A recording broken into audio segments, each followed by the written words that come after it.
Hey everyone, Joe from Price Tag Aquariums, and I wanted to give you guys an update on my Hygger hang-in-the-back filter I've been using. And I feel like after a few months is when you can really get a full review on a product instead of just doing the unboxing and getting your first initial thought. But this is a review that I've been wanting to do and to give you guys an update on what I think about the product after a few months. And if you haven't seen the first video, I'll leave a card up here so you guys can check it out if you haven't seen it. And without further delay, let's get started. Alright, so here's the current running conditions for this filter. And when I very first installed this filter, I also had a Sunsun 303B on this side here. So for the first 2 months they were running together, and I've taken that out to run this one completely for this last month to really get this filter working.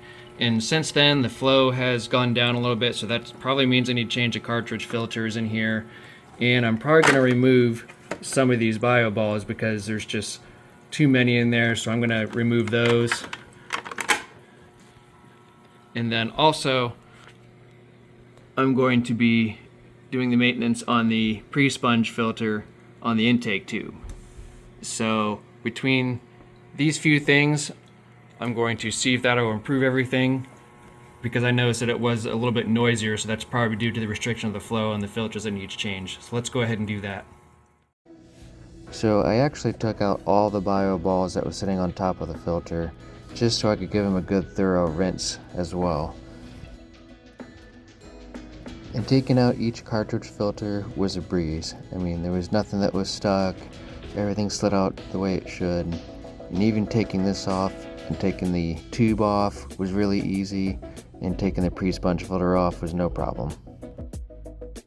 And here I'm also showing you guys, after I rinse the bio balls out, how much gunk and junk got into the pre-sponge filter, so it really makes a difference.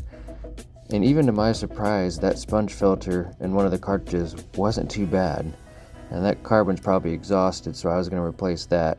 But even after rinsing this out, it really wasn't too bad a shape, so I decided to reuse that one and save the one for later.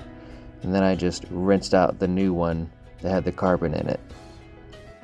So now we're back to replacing the pre-sponge filter on the intake tube.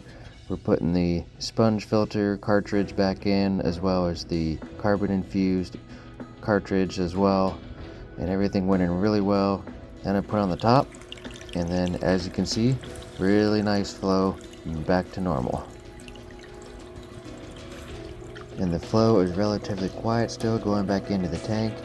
And also keep in mind that I did not add any water into the back of this hang-on-the-back filter due to that internal suction on the filter. It was literally dry, and it started right back up, no problem, which is a huge bonus.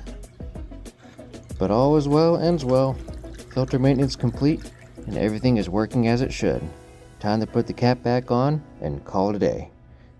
And here's the bio balls I decided not to use, so that way all the balls are, for the most part, covered in water. So that's always good. Alright, so I've really liked this filter actually. After using it for about 3 months and then 1 month using it really hard, by itself.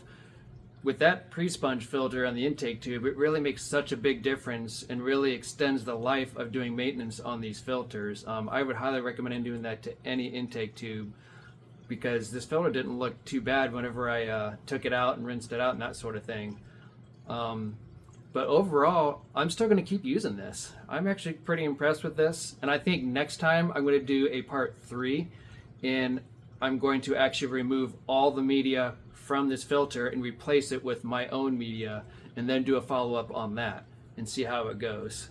But anyways, I really hope you guys enjoyed this follow-up video, because I feel like this filter has done pretty well so far, and I really like it. And this is a 46 gallon, and that's kind of like the top of the line, or I guess the most that this filter can handle here. But anyways, thanks for watching. I appreciate it. If you guys haven't subscribed already, go ahead and punch me in the mug right here. And if you missed the card, here's the video to the first unboxing of this filter. And if you want to see any nice new videos, you can hit this video right here. But until then, we'll see you next time.